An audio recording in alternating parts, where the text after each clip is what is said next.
आप लोगों के स्मरण में है कि नहीं हमको नहीं मालूम, पर दो माता ऐसी है, दो जगत जननी ऐसी है कि दुनिया का कोई भी व्यक्ति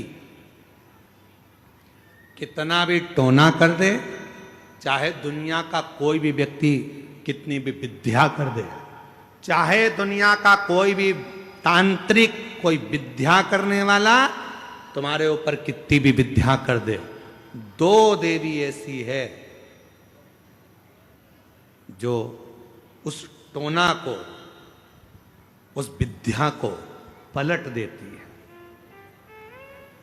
और यह हम नहीं कह रहे हैं, देवी भागवत कह रही है। काली पुराण में भी इसका वर्णन आता है, देवी भागवत में भी इसका वर्णन आता है।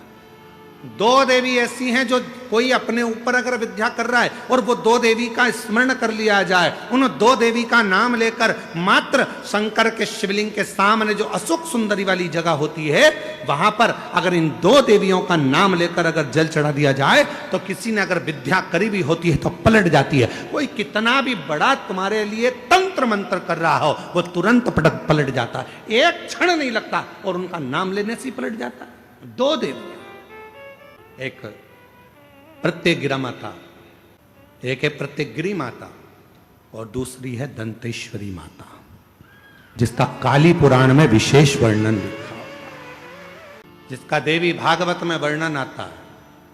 और महाराज प्रत्यगिरी माता का वर्णन स्वयं यहां तक, प्रत्यगिरा माता का वर्णन यहां तक अथर्व वेद में भी प्रत्यगिरी माता का वर्णन और दंतेश्वरी माता का स्मरण यहां तक अथर्व वेद में भी वर्णित किया गया प्रत्यगिरी माता का। काली पुराण में तो है, देवी भागवत में भी है।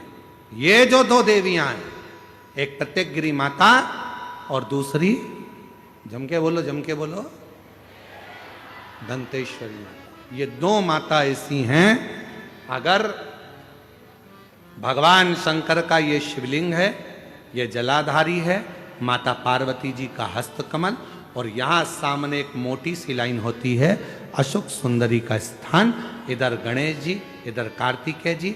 जब हम दक्षिण में खड़े होकर, उत्तर में मुख कर कर यहाँ खड़े होकर जब हम शिवलिंग पर जल चढ़ाते हैं और अपने जल के पात्र को थोड़ा सा आगे बढ़ाकर हम इस स्थान पर, अशोक सुंदरी के स्थान पर, इस यहां खड़े होकर जल चढ़ाते समय इस स्थान पर अपने पानी के लोटे को आगे बढ़ाते हैं और जल को यहां गिराते हैं। प्रत्यगिरी माता का नाम लेकर या मां दंतेश्वरी का नाम लेकर जब हम चढ़ाते हैं, आज दिन भर में अगर कोई ने भी हमारे ऊपर विद्या करी होती है, वो 2 मिनट के अंदर वो कटकर गिर जाती है और कोई असर नहीं हो पाता। दो मां, एक मां दंतेश्वरी, एक प्रत्यगिरी। कौन है ये प्रत्यगिरी माता?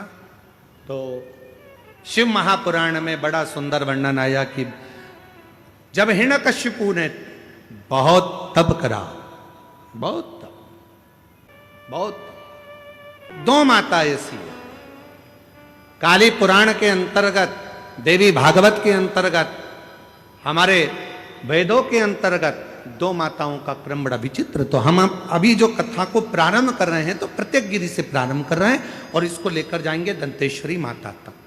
मां दंतेश्वरी, महाराज हिरण्यकशिपु ने तप किया, वर मांगा भगवान से, वर प्राप्त किया।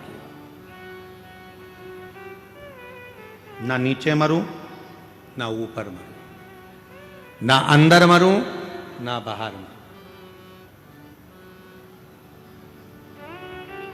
ना अस्त्र से मरूं, ना शस्त्र से मरूं, तो ना दिन में मरूं, ना रात में मरूं, ना नर से मरूं, ना पशु से मरूं, ना ही 12 महीने में मरूं। ये हिरण्यकशिपु ने वर मांगा, वर दिया तथास्तु, और वो वर मिल गया। हिरण्यकशिपु बड़े बहुत प्रबल हो गए, ऐसा वर प्राप्त हो गया कि अब मेरे प्राण नहीं छूटेंगे, ऐसा वर मिल गया मुझको कि अब मैं मरूंगा नहीं। ये कथा है प्रत्यग्र माता की। कथा के प्रारंभ में कहा है 2 देवी हैं, उन दोनों का जल यदि आप उनका नाम भी पुकार लेते हो, हम तो यहां तक कहेंगे अगर किसी को बहुत गंदे गंदे स्वप्न आते हो, बहुत गंदे स्वप्न, हर कुछ दिख रहा है, सांप दिख रहे हैं, मौतें दिख रही है, कहीं कुछ दिख रहा है, एक्सीडेंट दिख रहा है, अपने ही मालूम पड़े पति के बारे में ही गलत देख लिया, पत्नी के लिए गलत देख लिया, माँ बाप के लिए गलत देख लिया, भाई बहन के लिए गलत देख लिया। कभी कभी ऐसा लगता है अंदर से कि मेरे पति के साथ कुछ गलत ना हो जाए, मेरे बेटे के साथ गलत कुछ ना हो जाए, मेरी पत्नी के साथ गलत कुछ ना हो जाए। घर के लोगों के लिए हम जब गलत गलत विचार मन में आने लगते हैं, तब प्रत्यग्र माता का नाम या दंतेश्वरी माता का नाम किस रूप में लेना है वो कथा चल। और शायद संपूर्ण विश्व में इस कथा की धूम है, पूरे विश्व कि दंतेश्वरी माता की कथा को हमें श्रवण करना है। आखिर माँ का स्वरूप क्या, माता का स्वरूप, माता का स्मरण, माता की भक्ति, माता का विश्वास। नरसिंह भगवान का क्रोध बड़ा तीव्र हो रहा था, प्रकट हो रहा था, वो क्रोध शांत नहीं हो रहा था। सब देवता मिलकर भगवान देवाधिदेव महादेव के पास में पहुंच गए, भगवान शिव जी के पास। भगवान देवाधिदेव महादेव से प्रार्थना कर, बाबा नरसिंह भगवान को बड़ा क्रोध आ रहा, बड़ा, आप उस क्रोध को मिटा दीजिए, आप उस क्रोध को शांत कर दीजिए, क्रोध को समाप्त कर दीजिए। शंकर भगवान बोले नरसिंह भगवान ने जो रूप रखा है, सारे देवताओं को शामिल कर कर नरसिंह भगवान इस पवित्र रूप को धारण करें। उनके क्रोध को शांत करने के लिए 33 कोटि देवता सब मुझ में समाये, 33 कोटि देवता सब मुझ में समाये। मैं एक पक्षी का रूप रखता हूं और नरसिंह भगवान को पक्षी का रूप रखकर अपने पंजे में उठाकर अलकनंदा नदी में ले जाकर डाल देता हूं। अब नरसिंह भगवान से उनके सामने क्रोध को शांत करने के लिए शंकर भगवान श्रंभेश्वर महादेव बन गए। बोले श्रंभेश्वर महादेव की। भगवान शंकर का एक ऐसा स्वरूप, मुख है शेर का, शरीर है मनुष्य का, और पंख बने हैं 2 उड़ने के, शरंभ पक्षी। मेरे देव अधिदेव महादेव ने देखा कि, मेरे भोलेनाथ जी ने देखा कि ये मैंने सिंह का रूप तो ले लिया है, मनुष्य का शरीर भी हो गया है, पर पंख किसको बनाया जाए। तब मेरे भोलेनाथ ने त्रिदेवियों का आवाहन किया, हे लक्ष्मी, हे पार्वती, हे सरस्वती, आओ और तुम मेरे पंख बन जाओ। तीनों देवियों ने मिलकर शालिनी और प्रत्यंगिरा माता उनके पंख बनकर उड़ने लगे। शंकर भगवान शरम पक्षी का रूप धरकर जो उड़े और सामने पहुंचे नरसिंह भगवान के, बिल्कुल ठीक सामने। नरसिंह भगवान ने देखा कि ये तो शंकर भगवान सारे देवताओं को लेकर आ गए, और अब तो नरसिंह भगवान का और तीव्र क्रोध आ गया, और तीव्र, और क्रोध बढ़ गया, और जैसे ही और तीव्र क्रोध हुआ, नरसिंह भगवान ने अपना और रूप बदल लिया। शंकर भगवान बने शरम पक्षी, तो नरसिंह भगवान स्वयं गंडभैरुण का रूप धर लिए, एक ऐसा पक्षी जिसके 2 मुख थे और बड़े बड़े पंख, दोनों में होने लगा युद्ध। देवता ने सोचा था हम तो इनको ठंडा करने के लिए, शांत करने के लिए जा रहे थे, पर इन दोनों में तो युद्ध छिड़ गया, करें क्या। उसी समय मां शरम पक्षी के उस पंख के रूप में जो मां प्रत्यंगिरा माता थी, उसी समय पर उन्होंने अपना स्वरूप अलग किया और जैसे एक सिंह का मुख होता है, सिंह का मुख है, नारी का स्वरूप है और मां उसी पल प्रत्यंगिरा माता के रूप में प्रकट हो गई। उसी पल, उसी दर, उसी समय सिंह का मुख है मां का, भयंकर जिह्वा लपलपाती हुई, भयंकर दंत है माता के, शरीर स्त्री का है मां के। जो देखा गंड भैरुण के रूप में विराजमान नरसिंह भगवान और शरंभ के रूप में विराजमान मेरे देव अधिदेव महादेव दोनों ही शांत हो गए और दोनों शांत होते से ही प्रत्यंगिरा माता को जो देखा तो शिव जी ने कहा, है प्रत्यंगिरा, तुम वो शक्ति हो जो पार्वती सती का एक स्वरूप है। तुम्हारे दंत का दर्शन एक प्रत्यंगिरा के रूप में होगा। और सुनो प्रत्यंगिरा, जहां मेरी आद्य शक्ति सती का पूरा स्वरूप जब पूर्ण तरह से भगवान नारायण के चक्र द्वारा खंडित कर दिया जाएगा, जिस स्थान पर मेरी सती के दंत गिरेंगे, वो प्रत्यंगिरा तुम्हारा ही एक बल स्वरूप दंतेश्वरी के रूप में पूजा जाएगा। स्वयं दंतेश्वरी,